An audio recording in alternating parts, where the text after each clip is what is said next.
안녕하십니까? 네, 즐거운 안식일입니다. 제가 성경을 좀 이렇게 여러 번 읽다 보니까 성경에서 좀 흥미로운 부분들이 몇 가지가 발견이 되더라고요. 여러분 특히 에스더서를 읽을 때 어떤 부분이 혹시 기억에 남으십니까? 네, 대부분 그렇게 얘기하시더라고요. 죽으면 죽으리라. 예, 어떤 인물이 악인이고 어떤 하나님의 선은 어떻게 드러나는지 분명히 보이죠. 악인은 하만이고 또 하나님의 선은 또 모르드게와 에스더를 통해 드러납니다. 근데 한 가지 특징이 있는 것은 에스더서는 하나님이 언급되거나 또 성도들이 이 백성 이스라엘 백성들 유대인들이 기도를 했다거나 또 하나님을 찬양한다든지 심지어 뭐 선지자가 어땠다는 말도 전혀 없습니다. 단지 죽으면 죽으리라 하던 에스더의 주요 인물로 이렇게 우리가 기억이 되는데 거기 등장인물을 보자면 에스더를 포함한 모르드게와 또 왕비가 당연히 왕비가 되는 에스더가 있고 또 당연히 왕인 아하수르가 있고 그리고 하만이 나옵니다. 굉장히 등장인물들이 축약돼 있고 상징적인 어떤 그런 전개가 펼쳐집니다. 사건은 여러분 잘 아시다시피 하만과 모르드게 그리고 에스더의 대결이 주요 골자입니다. 하지만 여러분 하만이라는 인물이 펼쳐나가는 어떤 그걸 잘 생각해 보시기 바랍니다. 오래전에 이 정신 나간 하만이라는 사람이 벌린 그러한 일이라고 하기에는 사건의 상징성이나 어떤 유사성들이 굉장히 두드러지게 나타나는데요. 하만은 과연 어떤 사람일까요? 혹시 하만이 어떤 사람인지 짐작이 가십니까? 여러분 하만이 어떤 사람이 짐작이 가십니까? 제가 깜짝 놀란 부분이 있습니다. 하만의 등장은 이렇게 됩니다. 에스더 3장 1절인데요. 에스더서 3장 1절. 그 후에 아수르의 왕이 아각 사람 함무다다의 아들 하만의 주위를 높이 올려 함께 있는 모든 대신 위에 올려두니. 예. 아각에 우리가 초점을 둬야 됩니다. 여러분 아각 그럼 기억나는 사람 있습니까? 아각 사람이라고 하는 칭호가 하만의 배경을 말해주는데 아각은 사울이 아말렉과 전쟁에서 사울 왕이 사로잡은 아말렉 왕의 칭호가 아각이었습니다. 아마도 저는 아각이 왕의 이름인 줄 알았는데 그렇지 않고요. 아말렉 왕을 통칭해서 아각이라고 불렀던 마치 바로 왕 그러면 이집트의 왕을 바로 왕이라 했던 것처럼 아각은 아말렉 왕을 통칭해서 불렀다고 합니다. 그러니까 아각 사람 하만은 그 아말렉에 얼마 남지 않은 왕족 중에 한 명이었다라고 생각하시면 되겠습니다. 사울 왕이 여러 번 하나님께 불순종해서 사무엘의 근심을 샀지만 마지막에 아각을 살려두고 또 아각에 속한 짐승들과 기름진 것들, 좋은 것들, 값비싼 것들을 남겨두고 했던 바람에 결국은 하나님께 버림을 받았습니다. 그래서 그 아각은 어떻게 됐느냐? 여러분이 아시다시피 사무엘이 직접 아각을 데려오게 한 다음에 그의 칼로 찍어서 쪼개 죽입니다. 여러분 여기 찔러 쪼개 죽였다는 말을 기억해 두시기 바랍니다. 사무엘상에 보면 이렇게 사무엘상 15장 8절, 9절, 29절, 32절로 33절에 보면은 그때 사건이 잘 나와 있습니다. 길갈에서 아각을 찔러 쪼개 죽이니라, 찔러 찍어 쪼개니라라고 표현이 됐습니다. 그러니까 500년 전에 사울의 불순종의 씨앗이 유대 민족이 사로잡힌 제국의 총리가 되어 민족 전체의 생존을 위협하는 형태가 되었습니다. 그래도 사울 왕 때는 군대가 있고 왕이 있고 이 권력이 있어서 힘이 있었어요. 그런데 이제는 역전이 되어서 이 아각의 자손 하만이 힘이 있고 유대 백성들이 곳곳에 뿔뿔이 흩어져 사는데 자기를 방어할 힘이 아무런 힘이 없는 그런 상태입니다.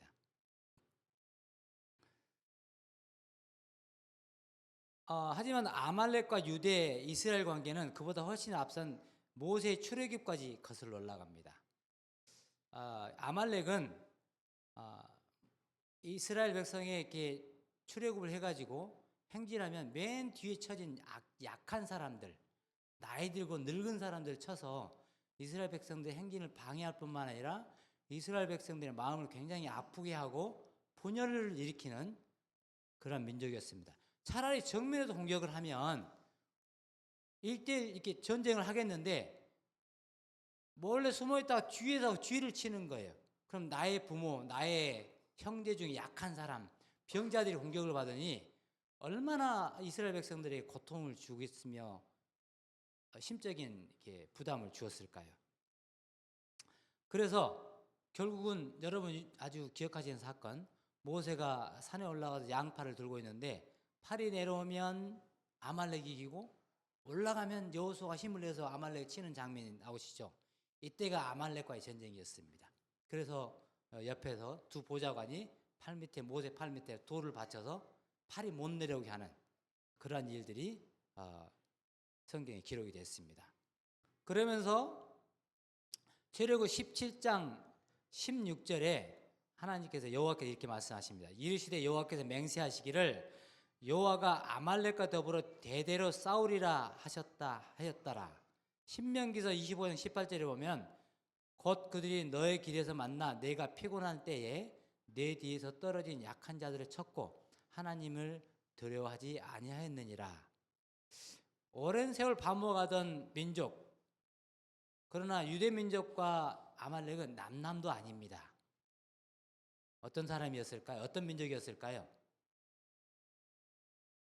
창세기 36장 12절에 보면 에서의 아들 엘리바스의 첩 딥나는 아말렉을 엘리바스에게 낳았으니 이들은 에서의 아내 아다의 자손이며 라고 얘기를 합니다. 그러니까 에서의 손자로부터 갈라져 나온 에서의 지파가 이스라엘을 괴롭히고 유대를 괴롭히고 이제 마지막 남은 왕손 되는 사람이 유다를 멸족을 시키려고 하고 있는 것입니다. 하나님 여호와께서 이 아말렉을 끝까지 싸우겠다, 대대로 싸우겠다라고 말씀하신 그 족속이 이제 에스더에서 나오는 하만인 것입니다. 그러니까 에스더에서의 기록은 단순히 한 여인의 용기 있는 행동이 아니라 하나님께서 이 일생일대 중대 기로에 선 유대 지파를 어떻게 보호하고 계시는가를 보여주는 한 장면입니다. 굉장히 상징적인 사건이기도 하고, 그러나 유대 사람들의 영적인 신앙적인 모습도 잘 보여주고 있습니다. 여러분 응당 성경의 여러 책들을 보면 백성들이 힘들고 어려운 상황, 특히 이 민족이 멸망할 만한 사건이 되면 어떻게 합니까? 하나님께 기도하세, 선지자를 부르세 라는 얘기가 나오는데 여기는 그런 얘기가 없어요. 가장 주의를 끄는 행동은 사흘 동안 금식하소서, 이게 답니다. 하나님께 기도하세요 라는 얘기 안 나와요. 왜 그럴까요? 왜 그랬을까요? 먼저 하만은 메데 페르시아의 국무총리가 되었고, 유대 전승에 따르면 하만은 아말렉 족속 왕이었던 아각, 사무엘상 15장 8절에 등장하는 아각의 16대 직계 후손이었다고 합니다. 여러분 900년 전에 여러분의 조상을 기억하십니까? 기억 못하시겠죠. 그러나 하만은 왕족이었어요. 왕족이었을 뿐만 아니라 자기 역사를 잘 알고 있고 자기 민족을 멸문까지 이끌고 간 민족이 유대의 민족이라는 걸 잘 알고 있어요. 왜냐하면 900년 동안 전쟁을 해왔지만 바로 얼마 전에 불과 200년도 안 돼서 이 히스기야가 자기 민족을 완전히 쓸어버렸어요. 200년도 안 된 기억은 여러분 기억할까요? 우리 여러분 임진왜란 기억하시죠? 임진왜란 기억하시죠? 저희 동네에 가면 제가 벌초를 하는데 한 600평 돼요. 봉을 세보니까 35봉 되더라고요. 아버님께 여쭤봤습니다.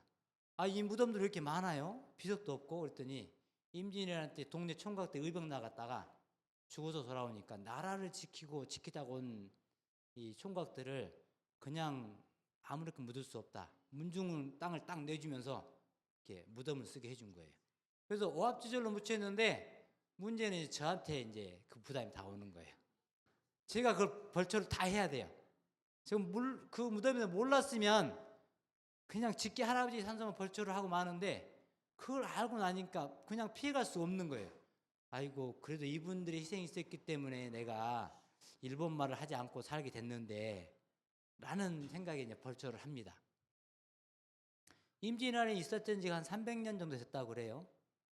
그 유산을 잘 기억을 하고 있죠. 근데 이 하만은 왕족이었습니다. 불과 200년도 전에 자기 왕족을 쓸어버렸고 이 민족을 쓸어버렸으니 감정이 있을까요, 없을까요? 성경은 기록하고 있지 않으나 모르드게가 자기 앞에 오만을 떨었다고 해서 그 정도 일을 꾸민 것이 아니라 이제는 내가 힘이 있으니 갚아줄 때가 되었다 라고 생각하는 것이 가장 합리적일 것입니다. 900년 전 모세와 여호수아를 통해서 주어진 명령이 이제 국가도 왕도 자체적으로 방어할 권력이나 군대도 없는데 제국 전체를 힘입은 총리와 겨루어야 할 상황이 얼마나 위험한 상황일까요? 아말렉 왕족 하만의 입장에서 보면 유다 히스기야 왕 때 멸절당한 민족의 원한, 즉 200년도 안 된 민족 원한을 어찌 왕족의 휘하로서 그냥 잊어버려 넘어갈 수가 있을까요? 모르드게가 고개를 숙이지 않은 것은 아마도 그의 원한을 갚아주려고 하는 그 응어리에 그냥 울고 싶은데 매를 때려준 그 촉매제에 불과했을 것입니다. 하만의 선을 넘는 행위가 한 두어 가지 있습니다. 여러분, 첫째는 무엇일까요? 하만의 선을 넘는 행위. 자기 집에 높이가 50규빗 되는 장대를 세웠습니다.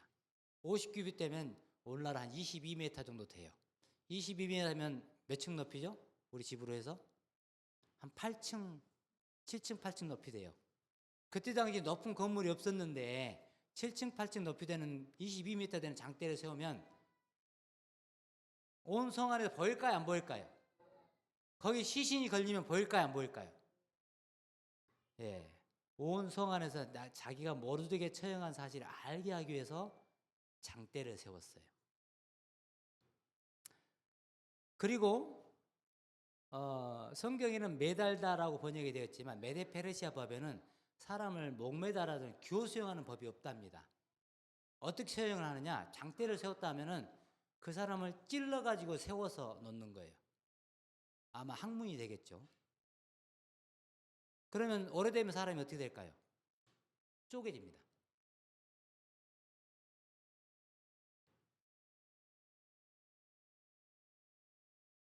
하만의 16대 조상이 이스라엘 백성들 앞에서 사물에게 칼에 찍혀 쪼개 죽임을 당하고 아들, 그러니까 하만의 조상 아각이 사무엘에 의해서 그 이스라엘 백성들 앞에서 찍혀서 쪼개 죽임을 당했는데 결과적으로 본인이 그렇게 장대에 찍혀서 쪼개 죽임을 당합니다. 그리고 10아들까지 죽임을 당하는데 마치 사무엘이 예언한 대로 너희 어머니 자손 중에 살아남은 자가 없으리라 한 것과 같이 똑같이 이루어져 버렸어요.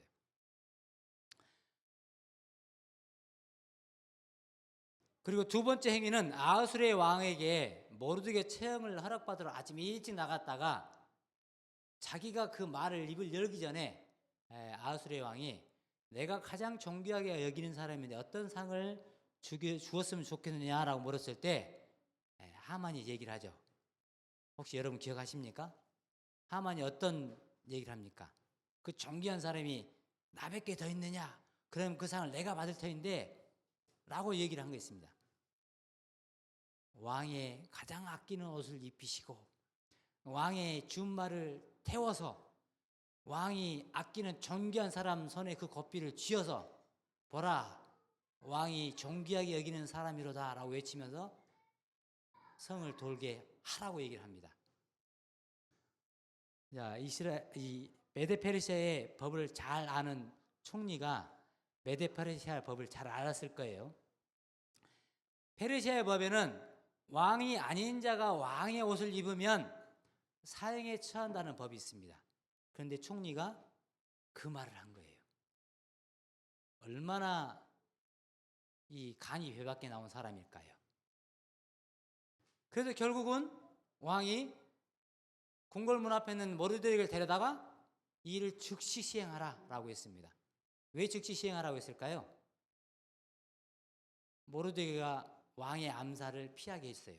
그런데 그 보상이 바로 이루어지지 않았기 때문에 상당한 기한이 지났기 때문에 왕은 즉시 시행해서 잊혀질 뻔한 일들을 세상 사람들 공표하도록 하라라고 했습니다.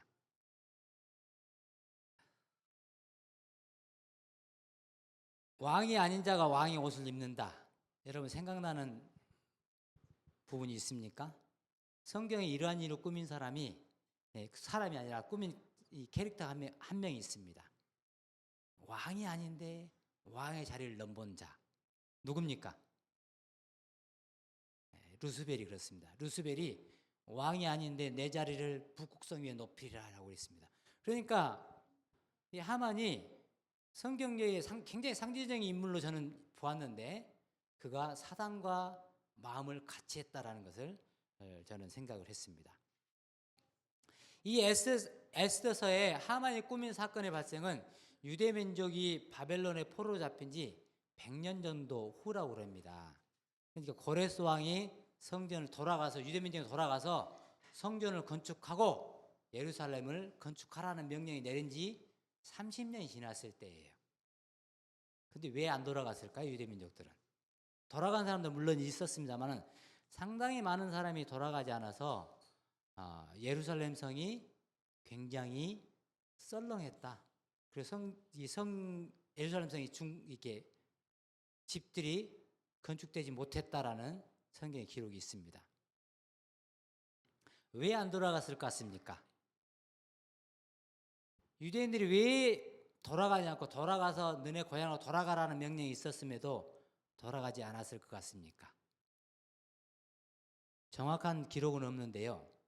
페르시아의 고고학자들이 페르시아를 발굴하다 보니까 페르시아 사람들 종이가 없으니까 기록을 어디다 했을까요? 진흙판에 했습니다. 진흙판에다 해서 곧 폐기할 것은 그냥 버리면 되고 그거를 불에 구워서 영구히 보관할 건 불에 구워서 보관했습니다. 물렁물렁한 진흙판에다가 어떤 문자로 기록을 하느냐면 여러분 쐐기 문자가 들어보셨을 거예요. 쐐기로 뾰족하게 찌르냐 깊게 찌르냐 또 옆에다 있느냐 해서 하는데 이 글자를 읽고 해독하는 것은 굉장히 전문적인 지식을 요구했다고 그래요. 그래서 이 아수르의 왕이 신하에게 글자를 읽게 하였다는 것은 아마도 왕이었음에도 글자를 못 읽었을 가능성이 크다라고 얘기합니다. 왜냐하면 우리 한글처럼 이렇게 누구나 볼 수 있는 로마자처럼 누구나 볼 수 있는 그런 글자가 아니라 이 쐐기 글자는 전문가만 읽고 그래서 서기관이 나온 거예요. 전문가만 읽고 전문가만 해독하고 전문가를 통해서 기록이 되어야만 인정이 되었다고 합니다. 그런데 이 점토판이 발굴이 되는데 점토판이 보니까 부동산 매매 계약서들이에요. 그런데 중개인이 누구였을 것 같습니까? 부동산 중개인이 유대식 이름이에요. 그 어렵다는 쐐기 문자를 읽고 쓰고 심지어 부동산 중매를 할 정도로 법적인 지식이 파삭했던 사람. 여러분 대충 이게 판단이 됩니까? 유대인들이 메데 페르시아에서 굉장히 안정적인 생활을 했다라는 것입니다. 미국에서 가장 빠르게 성공할 수 있는 비결이 부동산 중개인이라고 그래요. 메데 페르시아에서 역시 법을 잘 알고 문자 해독이 가능하고 또 공인받는 위치에 설 수 있는 사람, 메데 페르시아인이어야 하는데 일부는 유대인이었다는 사실입니다. 상당히 전문 분야인데도 불구하고 그들은 유대인이라서 차별을 받았을지언정 무시당하는 사람들은 아니었다. 여러분, 미국에 터전이 다 있는데 이제 한국으로 돌아오세요라고 하면 돌아오기가 쉬울까요? 안 쉬울까요? 아무리 인종차별을 당해도 내 직장이 여가 있고 내 재산이 여가 있고 내 사회적 인맥이 다 여기 있는데 이제 한국에 돌아가서 새로운 사업 시작하세요라고 하면 쉬울까요? 어려울까요? 이런 이유로 예루살렘으로 유대로 돌아오기가 힘들었습니다. 고대 페르시아의 고고학적 발견으로 봐서 유대인들은 옛날이나 지금의 월가를 주무르는 그들의 재능은 아주 변함이 없는 것 같습니다. 유대인들의 100년 제국의 삶이 안정되고 안정되고 그들에게는 말씀도 없고 선지도 없고 율법도 규례도 없는 삶이 에스더서 전체에 그들의 곤란과 위험 중에 왜 하나님을 부르지 않았는지, 기도도 하지 않았는지, 심지어 에스더가 왕비가 되었을 때 찬양도 없었는지 미루어 짐작케 합니다. 우리 같으면 의사만 되어도, 박사만 되어도 마을 앞에 프랑카드가 붙어서 경축하는데 하나님을 믿는 사람이 하나님을 찬양한다는 얘기가 없습니다. 굉장히 저는 이 에스더가 왜 이렇지라는 생각이 들었어요. 왜 성경에 기록된 책이 책인데 하나님께 찬양한 내용이 없고 기도의 내용이 없을까라는 생각을 하게 되었는데, 에레미야 에가에는 에가 2장 6절과 7절 이렇게 얘기하고 있습니다. 주께서 그의 초막 동산을 헐어 버리시며 그의 절기를 폐하셨도다. 여호와께서 시온에서 절기와 안식일을 잊어버리게 하시며 그가 진노하사 왕과 제사장을 멸시하셨도다. 예, 이스라엘 백성들이, 유대인들이 포로로 붙잡혀 갔으니 왕과 제사장이 할 일이 있습니까? 없습니까? 그들이 율법을 지킬 수 있을까요? 없을까요? 안식일을 지킬 수 있었을까요? 없었을까요? 9절에는 성문이 땅에 묻히며 빗장이 부서져 파괴되고 왕과 지도자들이 율법 없는 이방인 가운데 있으며 그 성의 선지자들은 여호와의 묵시를 받지 못하는도다. 유대인들은 안식일도 거의 잊어버렸고 율법도 잊어버렸고 또 하나님의 선지자가 있었는지는 모르겠으나 하나님의 묵시를 받지를 못한 삶을 살고 있었습니다. 그저 그들의 왕은 메데 페르시아의 왕이었을 뿐입니다. 그들이 아무리 끌려간 땅에서 성공한 안정적인 삶을 살고 자녀들에게 좋은 교육과 경제적인 유산을 물려줄 수 있는 기반을 가졌어도 그 땅은, 그 백성은 유대인들의 것이 아니었습니다. 다니엘과 세 친구들은 초기에 성공한 듯한 모습이 다니엘서에 그려집니다. 다니엘은 상당히 높은 자리에까지 올라갔죠. 그러나 왕의 꿈을 모른다고 위협을 당해야 했습니다. 생명의 위협을 당해야 했습니다. 그 후에는 금 우상에 절하지 않는다고 다니엘 세 친구들은 불 속에 던져짐을 당했습니다. 다니엘은 왕의 옆에서 그 광경을 목도해야만 했을 것입니다. 친구들이 불 속에 던져짐을 당하고 있는데 편할까요? 나는 불 속에 안 들어갔잖아 라고 마음 편한 마음으로 있을 수 있을까요? 왕조가 바뀌고 나라가 바뀌어서는 다니엘은 사자굴에 던져짐을 당했습니다. 아무리 믿음이 좋은 사람도 자기가 그런 곤란에 닥치면 고민이 될까요? 안 될까요? 그러나 하물며 평범한 유대인들은 어땠을까요? 하나님께서 약속한 시간이 30년이 지났어요. 그런데도 돌아가지 않아요. 모르드게는 궁중문을 지키는 일에서도 왕의 암살을 고에 막았어도 살해와 민족의 멸절의 위협을 당해야만 했습니다. 하나님께서 이 유대 민족에 이런 험한 일을 당해 하신 것은 이제 때가 지났으니 돌아가라는 묵시적인 암시였습니다. 그 땅과 그들 주변의 사람들은 언제든지 호의적이지 않게 바뀔 수 있었고, 그리고 그로 얻는 경제, 문화, 교육의 이익은 그들의 것이 아닐 뿐더러 이미 약속 시간을 넘긴 그들에게 돌아가야 할 땅, 즉 그들의 조상들이 이집트에서 돌아간 것처럼 그들이 돌아가야 할 땅이 있고 그 시간이 이미 지났다는 사실을 알게 하기 위함이었습니다. 하나님께서 유대 백성들에게 즉 두 번째로 약속의 땅으로 돌아가라 라는 약속의 성취를 위해서 그러한 일을 허락하셨다는 것입니다. 이 율법도 규례도 절기도 안식일도 잊어버린 채 하나님의 묵시도 없이 이방 땅에서 100년을 살아온 백성들에게도 하나님은 기꺼이 은혜를 베풀어 이기게 하시고 그들의 약속을 기억하고 돌아가게 하셨습니다. 여러분, 하만이라는 아말렉의 왕손이 남아서 마지막으로 유대인들을 핍박을 했습니다. 그러나 이 하만이 자기 스스로 그 일을 했을까요? 히스기야가 다 멸절할 수 있었는데 하나님이 히스기야 손에 왕족을 쓸어버리게 할 수 있었음에도 불구하고 왜 하만 같은 자손이 태어날 수 있게끔 한 사람을 피하게 했을까요?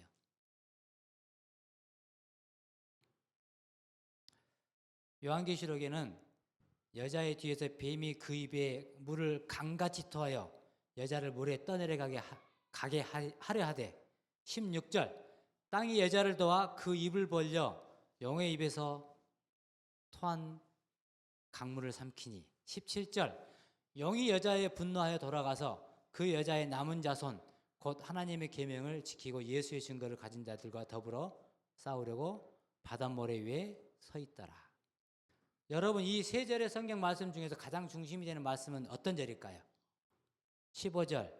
15절에는 여자의 뒤에서 뱀이 그 입으로 물을 강같이 토하여냈고 16절은 땅이 여자를 도와 그 입을 벌려 용의 입에서 토한 강물을 삼키고 17절은 용이 여자에게 분노하여 돌아가서 여자의 남은 자손들과 싸우려고 바닷모래 위에 섰더라.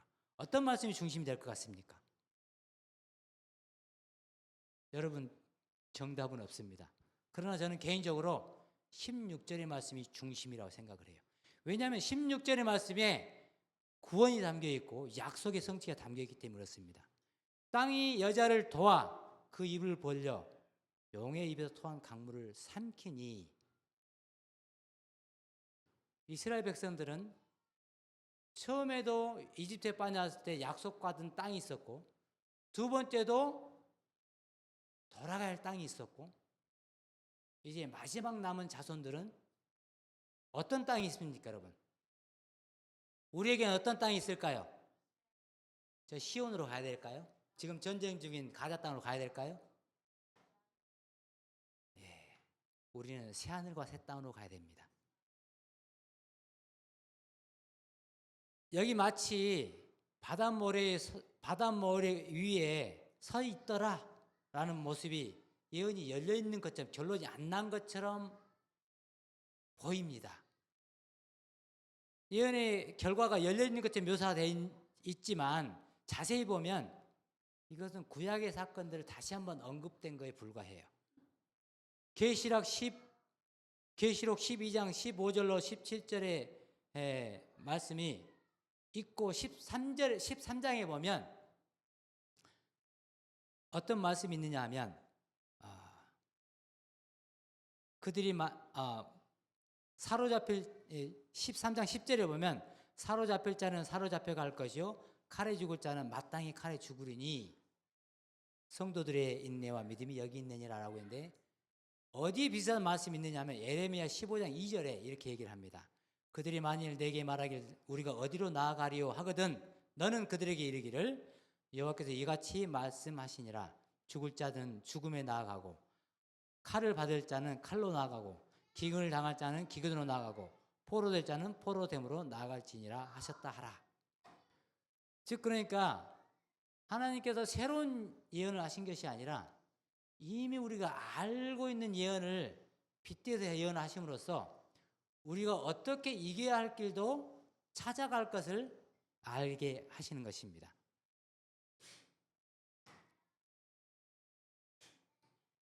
하나님께서 이스라엘 백성에게 안식일을 율법을 통해 안식일을 제정하여 주실 때 어떠한 얘기를 하셨냐면은 나중에는 가나안 땅에 들어간 것을 너희가 그 땅에서 안식할 때에라고 얘기를 합니다. 그 땅에서 안식할 그 부분을 상당히 여러 번 강조를 합니다. 달리 말하면 우리가 오늘 시간 속에 이 안식을 누리는 것은 시간에 속한 임시적인 안식입니다. 그럼에도 우리는 하나님께 복을 받기 위해 안식일을 철저히 어떻게 해야 할까요?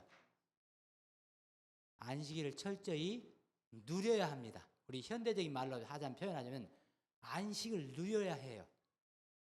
그게 예수님께서 복 있는 자들은 하고 말씀하신 말씀의 요지입니다. 복 있는 자들은 이미 천국이 너희 것인데 라고 강조를 늘 하시는데 천국이 이미 너희 것이야 라고 얘기를 합니다. 안식일을 누린다는 표현을 굳이 내가 쓰는 이유는 우리가 안식일을 우리가 지켜줄 뿐만 아니라 안식일을 누려야만이 하나님의 복을 이해를 할 수 있고 하나님의 형통하심을 이해할 수 있기 때문에 그렇습니다. 유대인들이 그들의 땅에 돌아왔을 때서야 느헤미야는 처음에 그걸 강조하지 않았습니다. 그들의 땅에 돌아와서야 율법책을 펴서 율법을 가르치고 에스라를 데려와서 그들에게 성전에 관련된 모든 것들을 가르치었습니다. 이스라엘 백성이 뉘우치고 눈물을 흘릴 때에 이날은 울 때가 아니다. 기뻐할 날이다. 그리고 단 것을 먹고 이웃들에게 맛있는 것들을 나눠 먹어라 라고 얘기를 합니다.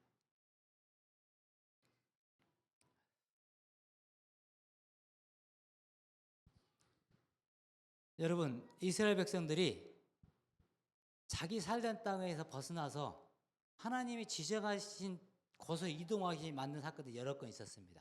처음에는 아브라함이 잘 살고 있는데 너는 내가 지정하는 가나안 땅으로 가라 보냈어요. 잘 살고 이 수세식 화장실이 완비된 땅에서 그냥 광야에서 그냥 용변 보고 광야에서 불편하게 벌레와 함께 살아야 되는 그 땅으로 갔습니다. 그리고 야곱의 가족들이 이집트 땅으로 들어가야 했어요. 그리고 400년이 지나서 이집트 땅을 벗어나서 가나안 땅으로 가야만 했습니다. 이제 가나안 땅에 적창하게 살고 있는데 하나님께서 다시 너네는 포로로 붙잡혀 바빌론 땅으로 갈 것이다. 바빌론 땅으로 붙들려 갔습니다. 거기서 100년 동안 살고 있는데 다시 돌아오겠어요. 모든 이스라엘 사람들이 타락했기 때문에 그렇게 옮기게 하셨을까요? 아닙니다. 그 중에는 다니엘과 세 친구들처럼 경건한 사람도 있었고 느헤미야와 에스라와 같은 성실한 사람도 있었고 분명히 성실한 사람이 있었음에도 하나님께서는 체질하기 위해서 털어내기 위해서 남은 자들을 모으기 위해서 위치를 옮기고 말이 다르고 법이 다른 곳에 옮기셨고 율법이 없는 곳에 백성들을 두셨습니다. 여러분 오늘날 어떤가요? 여러분의 마음 가운데 하나님이 주신 율법이 살아있나요?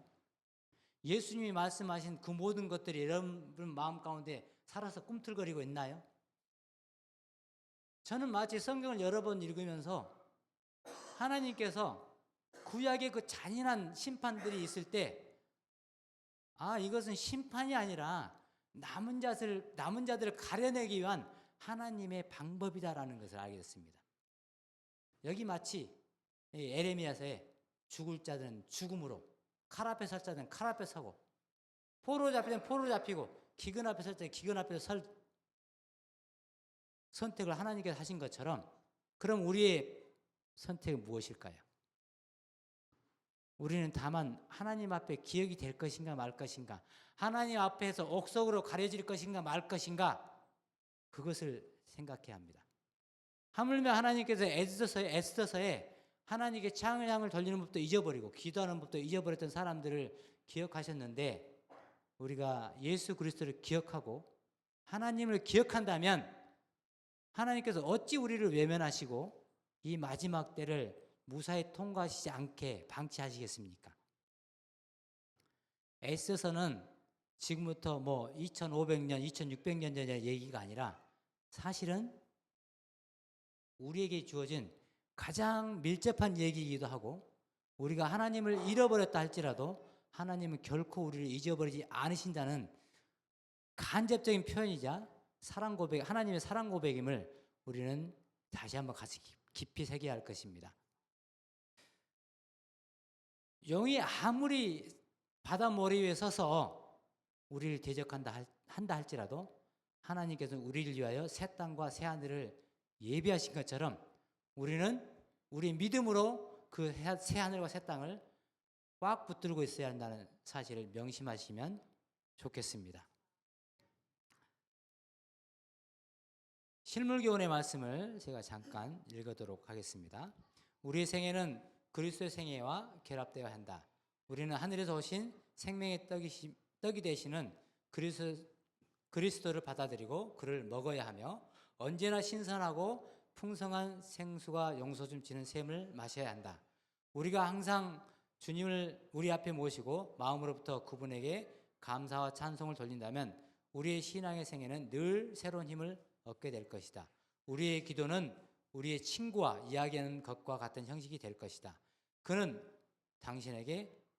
우리에게 당신의 오묘한 뜻을 개인적으로 말씀해 주실 것이며 우리는 때때로 예수의 임재로 평안과 기쁨을 맛보게 될 것이다.